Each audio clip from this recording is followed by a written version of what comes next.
Buenas noches, Juan Hernández del periódico Basta del Grupo Cantón. Bueno, antes de nada la bienvenida y rápidamente, ¿cuántos estamos hablando de obesidad? ¿Cuál es el número de mexicanos ahorita que tienen este problema, hombres y mujeres? Y de este número de mexicanos, hablando de los fallecimientos por COVID-19, ¿cuántos han presentado la morbilidad de obesidad?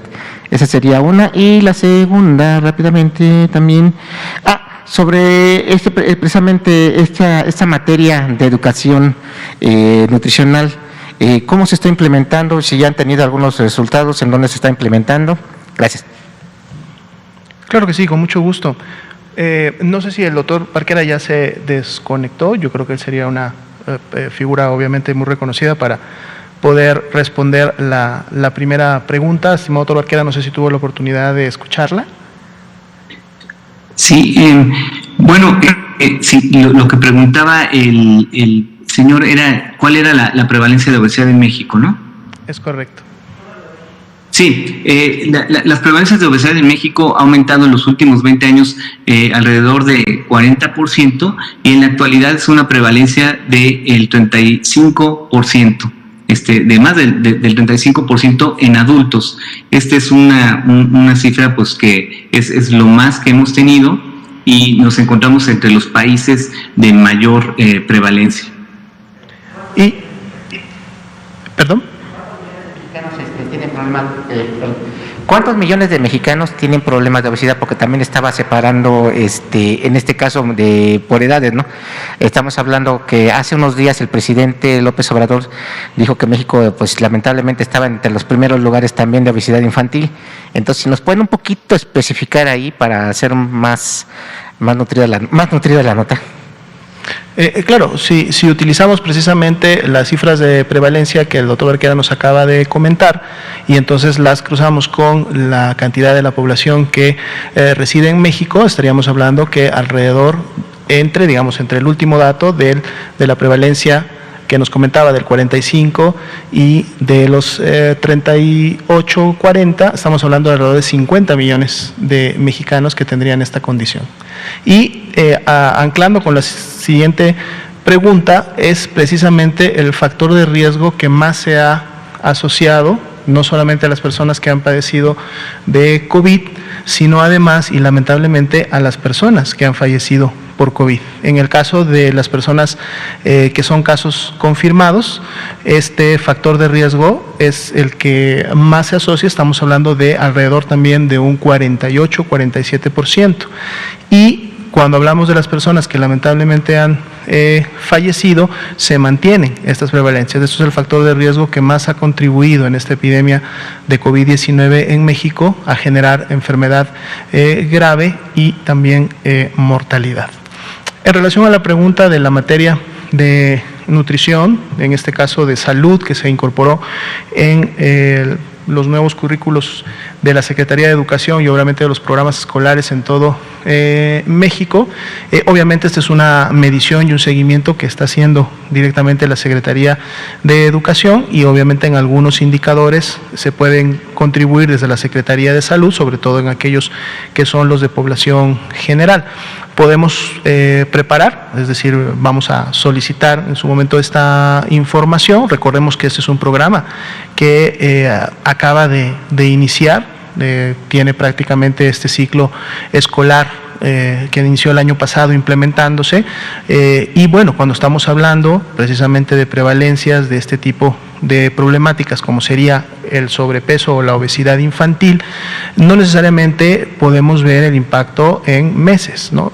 Se requieren de cambios precisamente en tema de hábitos, en tema de conducta alimentaria, en entornos que pues lamentablemente toman su tiempo, es decir, no es tampoco que podamos ver los resultados de manera inmediata, pero se tiene que iniciar, se tiene que implementar. Obviamente tiene que haber un seguimiento para en un tiempo determinado de algunos años poder empezar a ver precisamente el impacto ya poblacional, ¿no? Es decir, en el entorno de salud pública de estos diferentes grupos. Pero en su momento podemos preparar. Sí, adelante doctor, por favor.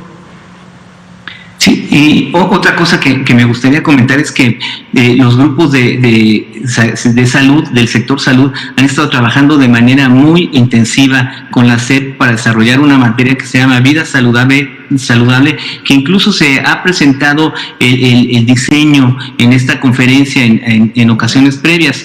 Esta materia todavía no entra en vigor, pero ya se están haciendo esfuerzos pues intensivos para diplomados y para capacitar a los profesores en estos nuevos conceptos, y obviamente cuidando temas como el estigma, tener cuidado con el estigma y hacer esta orientación alimentaria de manera sensible para generar motivación, empatía y un sentimiento de comunidad y de búsqueda juntos de salud. Muchas gracias. Por favor. Gracias. Buenas noches, Liliana Noble de Pulso Saludable. Doctor Barquera, me gustaría conocer cuáles son las políticas de alto impacto, como lo menciona el doctor Tedros, que piensan ustedes desde el Instituto Nacional de Salud Pública promover a través del gobierno federal o presentarle, más allá del etiquetado frontal, de los impuestos a las bebidas hipercalóricas o los productos hipercalóricos o al tema de la publicidad. ¿Cuál es lo nuevo que podríamos observar por parte de ustedes, no sé, al menos el resto del año? Y tengo una segunda pregunta para el doctor Gatel. Sí, bueno, como usted mencionó, las políticas de alto impacto, pues más documentadas en el mundo son impuestos, y aunque usted me haya dicho que más allá de impuestos, la realidad es que impuestos, pues es una política donde se puede hacer todavía mucho más. Tenemos uno de los impuestos más bajos, a pesar de que fuimos pioneros. Entonces, la recomendación de la Organización Mundial de la Salud es al menos 20%, y nosotros tenemos un impuesto de 10%, un peso por litro. Entonces ahí, esa es una de muy alto impacto, y también siempre buscando que parte de esos recursos se vayan directamente a atender los problemas de las personas que viven con obesidad y enfermedades crónicas, y sobre todo de zonas más vulnerables.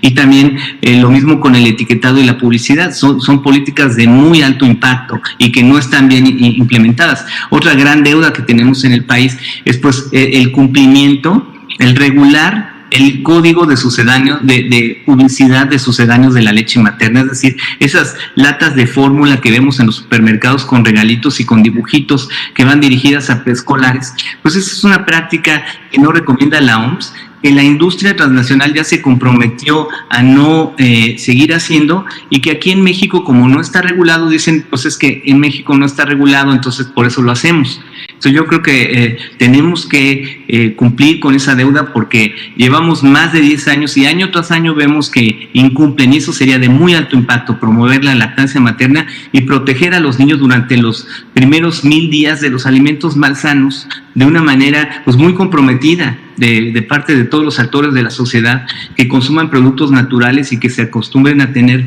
dietas saludables, y eso es algo donde se puede apoyar mucho y tendría muy alto impacto. Y finalmente, pues el aprender a trabajar fuera de los hilos. Los profesionales de la salud no deben de trabajar pues solo los doctores o solo los nutriólogos o solo los psicólogos, tienen que trabajar en equipo, romper hilos y recibir capacitación, y el gobierno y la estructura tiene que buscar aportar los elementos que se requieren para que la atención de las personas que viven con obesidad sea la adecuada, la que se requiere. Y ahí pues también hay un muy alto impacto, eso lo ha dicho la OCDE.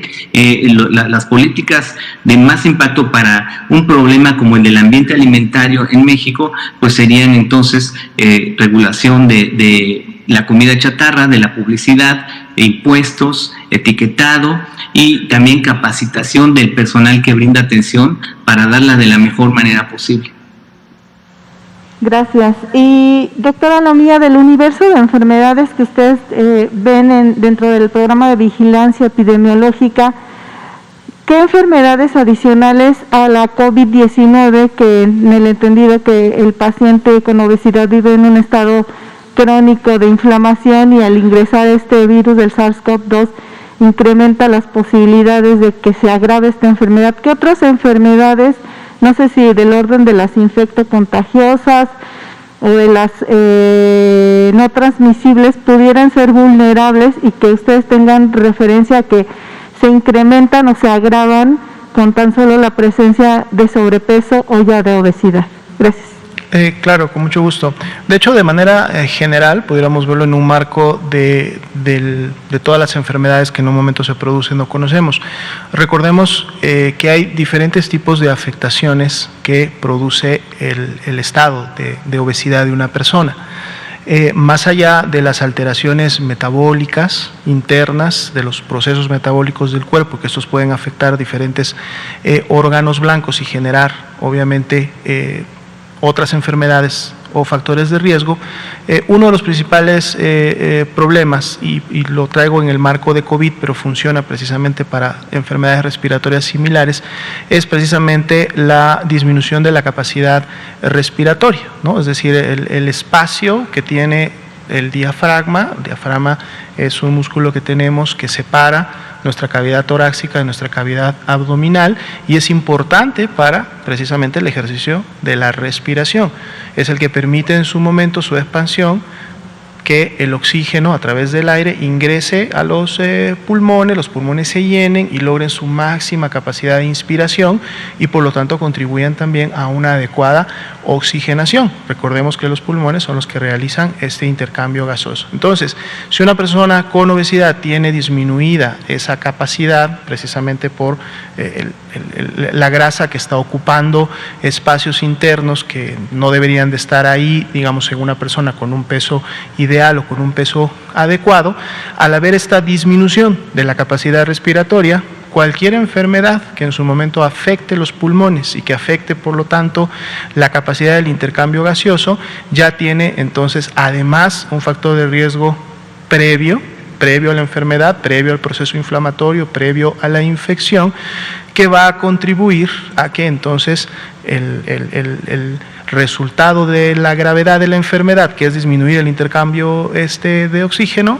pues obviamente todavía se afecte más. Pero obviamente tenemos también otras condiciones en relación a la obesidad que tienen que ver, uno, con lo que la obesidad produce, con las limitaciones del movimiento, con el incremento obviamente de los diferentes tipos de grasa al interior del organismo y las consecuencias que esto trae para los procesos tanto hormonales como metabólicos, pero también aquellas condiciones que precisamente llevaron a la producción de la obesidad y por eso vemos esta asociación siempre constante que tenemos entre la obesidad y, por ejemplo, la hipertensión, por ejemplo, la diabetes, porque precisamente concentran este tipo de situaciones. Entonces, obviamente, las enfermedades crónico-degenerativas, que son las primeras causas o que pueden estar relacionadas precisamente a la obesidad, no tienen tanto un enfoque de vigilancia epidemiológica como tal.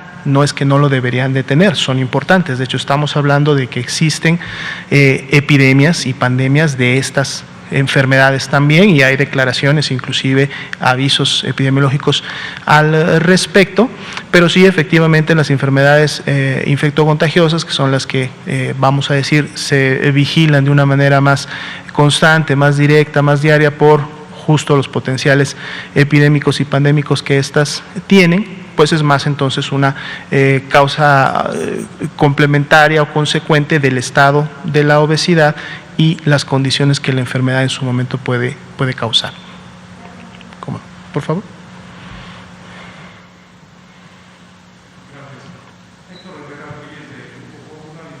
Doctora Lomía, tengo 3 preguntas, se nos da tiempo, 2 para la doctora Lomía. 2 para el doctor Lomía y otro para el doctor Barquera. La primera, doctora Lomía, todavía el martes aquí refería el doctor Cortés que no hay un tratamiento específico para COVID. Sin embargo, es un hecho clínicamente, hospitales, clínicas privadas, públicas, prácticamente desde el inicio de la pandemia están utilizando todos estos medicamentos que no están permitidos, es decir, ivermectina, acitromicina, dexametasona, el Remdesivir, ¿no? Y incluso el Instituto Mexicano del Seguro Social en su kit que proporciona a los derechohabientes incluye ivermectina y acitromicina ya de digamos, de foul para la atención de los pacientes. Digamos que así como con la vacuna de COVID que se autorizó de emergencia, no hay la posibilidad de que Salud, a través de COFEPRIS, por supuesto, se autorizara un tratamiento médico específico con estos medicamentos de emergencia, digamos, porque la pandemia, ustedes lo reiteran, lo sabemos, no se ha ido, está ahí, digamos, para dar confiabilidad a quienes lo están suministrando y darle certeza, bueno, de que México está dando un avance, pues, en el tratamiento de la enfermedad. Doctor, tengo otra y otros. Claro, sí, trataré de responder rápidamente para dar tiempo a una pregunta más al doctor Barquera.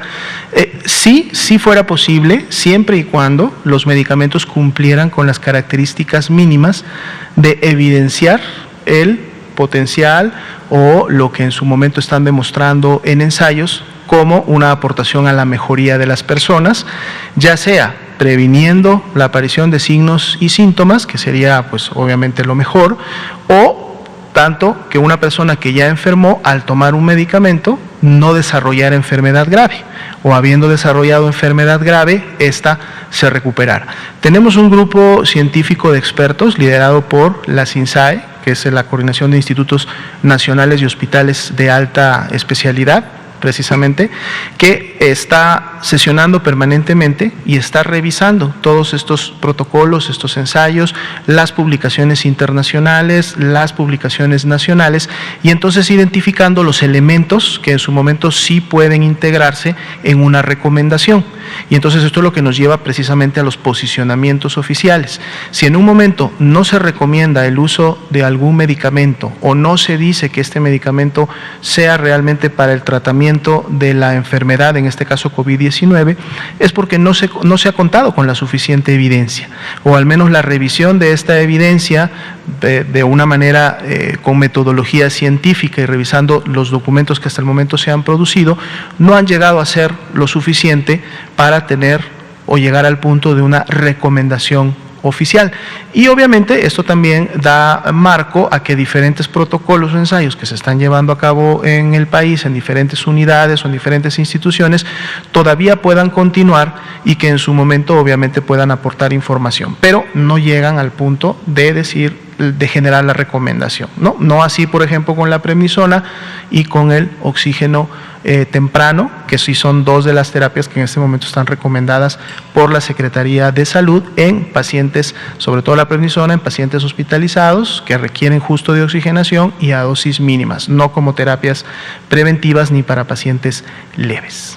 Muy bien, y aprovechando, doctor Barquera, si ya tiene, doctor, o ya tienen allí en el instituto una primer análisis de resultados de cómo ha funcionado el etiquetado nuevo en los productos. Sé que es muy reciente, pero no sé si ustedes ya tengan una primera fotografía de cómo ha estado funcionando este etiquetado. Gracias, doctor. Gracias. Gracias. Sí, estamos monitoreando todo lo que está pasando con los etiquetados.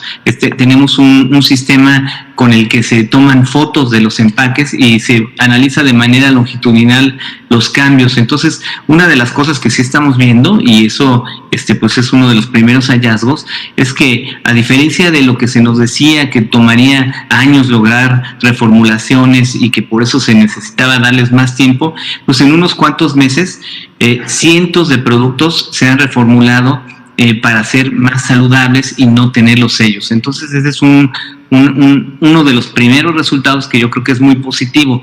La otra cosa que se han estado haciendo algunas encuestas de opinión y de hábitos alimentarios y se ve pues una conciencia muy importante de los niños ahora sí sobre qué son los productos chatarra, este aspecto del etiquetado y sin embargo, la evaluación de impacto, esa evaluación importante que queremos hacer, que es si hubo reducción en las compras de los alimentos de peor calidad, pues eso sí va a requerir años. Todavía en abril va a entrar en vigor la etapa del etiquetado donde salen los personajes de los productos chatarra que tienen sellos, ¿no? O sea, de los productos que tienen sellos.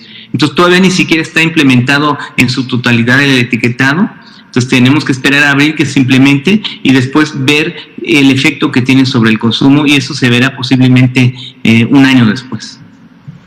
Muchas gracias, doctor Barquera, por su participación, por su información de esta noche. Muchas gracias a todos los asistentes, a las personas, y pues nos vemos primero mañana para seguir con la información de estas conferencias. Gracias a todos.